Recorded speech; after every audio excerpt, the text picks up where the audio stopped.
সৰু মাছৰ ভাজিখন কেনেকৈনো মই বনালোঁ চাওক ভিডিঅ'টো এবাৰ কি পদ্ধতিত বনাম কেনেকৈ বনাম সম্পূৰ্ণভাৱে স্কিপ নকৰাকৈ চাই যাব।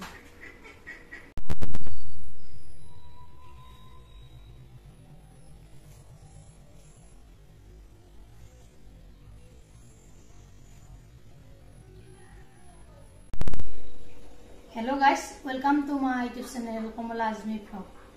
কি খবৰ আপোনালোকৰ নিশ্চয় ভাল আমিও ভালে আছো আপোনালোকৰ ৰাখিব আজি এটা ভিডিঅ' বনাম কিহৰ ভিডিঅ'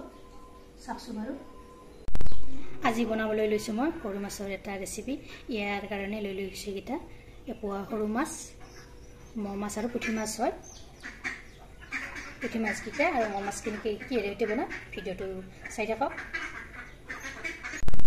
সৰু মাছখিনি বনাম আজি মই এইকেইটা ইনগ্ৰেডিয়েন্টছৰ সৈতে দুটা পিয়াজ কাটি লৈছো কেঁচা জলকীয়া 4-5টা মান লৈ লৈছো নহৰু এনেদৰে দুফাল দুফাল কৰি লৈছো বিলাহী কাটি লৈছো দুটা আৰু ইয়া লৈছো ফ্ৰেছ নৰসিংহৰ পাত কাৰি লিভছ চাই থাকিব ভিডিঅ'টো সম্পূৰ্ণভাৱে আৰু স্কিপ নকৰাকৈ এইফালে কেৰাহীটোত মই অলৰেডি তেল গৰম হ'বলৈ দি দিছো এতিয়া পিয়াজখিনি দি দিছো কেঁচা জলকীয়া দি দিছো নহৰু দুটাও দি দিছো ইয়াতে একেলগে বিলাহীখিনি দি দিছো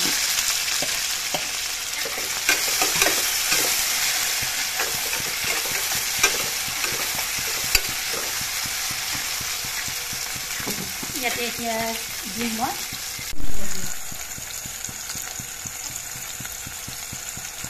দিছো চামুচ তাৰপিছত আলু দি দিছো চামুচ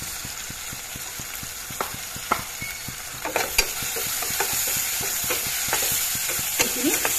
অলপ নৰম হ'বলৈ দিম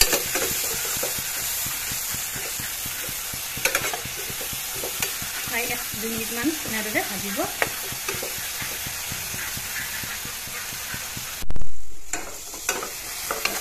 এইখিনি গৰম হৈছে বিলাহীখিনি ধুনীয়াকৈ সিজি গৈছে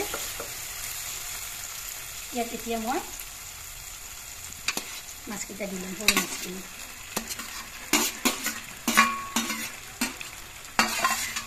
এইখিনি মাছ ইয়াত দি দিলোঁ অলপ কৰি এনেদৰে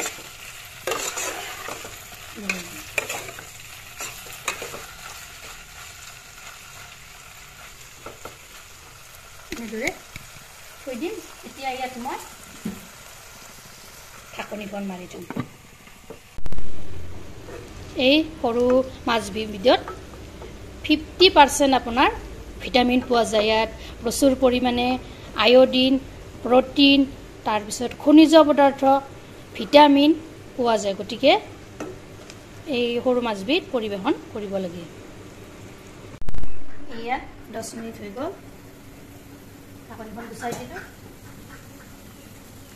এতিয়া ইয়াত মই ফ্ৰেছ নৰসিংহৰ পাতকেইটা দি ল'ম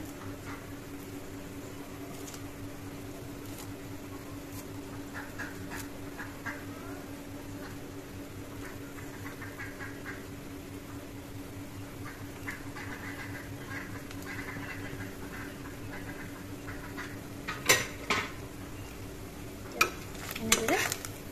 অলপ কৰি লৰাই দিম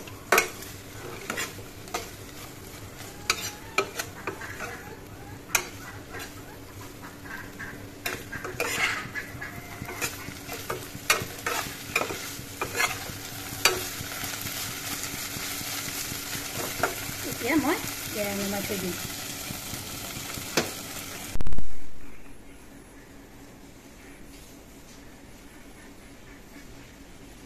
খাবলৈ যে কি মজা লাগিছে নহয় গাইছ আপোনালোকে ট্ৰাই কৰি চাব ভিডিঅ'টো ভাল লাগিলে লাইক কৰিব শ্বেয়াৰ কৰিব কমেণ্ট কৰিব আৰু মোৰ চেনেলত যদি নতুনকৈ আহিছে চেনেলটো সাবস্ক্ৰাইব কৰিব লগতে ফেচবুক পেজতো আপোনালোকে ফলো কৰিব ধন্যবাদ জয় আই